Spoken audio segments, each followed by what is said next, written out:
হয়, নাজিৰা সমষ্টিৰ অন্তৰ্গত থকা চৰাইদেউ পৰ্বত চাহ বাগিচা বিগত 3 বছৰ দিন ধৰি বন্ধ হৈ আছে।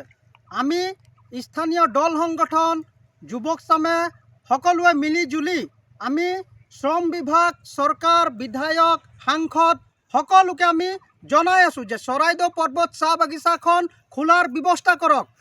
আমাৰ এই বাগিচাখন 3 বছৰ দিন বন্ধ হোৱাত কিছু লোকে দুষ্কৃতি চক্ৰই আমাৰ বাগিচাৰ মাটিত চকু দিছে। আমাৰ চৰাইদেউ পৰ্বত চাহ বাগিচাৰ যি সীমাৰ ফেন্সিং, সেই ফেন্সিংবিলাকো চুৰ কৰি আছে। বাগানৰ চিৰিজ গছ কাটি বিক্ৰী কৰি আছে। চাহ বাগিচাৰ চাহ গছো কাটি তহিলং কৰি আছে। আমি গম পাইছোঁ। এই দুষ্কৃতিকাৰীসকলক আমি সকীয়াই দিছোঁ। আপোনালোকে যদি চৰাইদেউ বাগানৰ মাটিত আপোনালোকে চকু দিয়ে তেন্তে আমি উগ্ৰ হ'ম আৰু আমাৰ চৰাইদেউ পৰ্বত চাহ বাগিচাৰ স্থানীয় আদিবাসী চাহ শ্ৰমিকসকলক লৈ আমি প্ৰতিবাদ কৰিম, আন্দোলন কৰিম।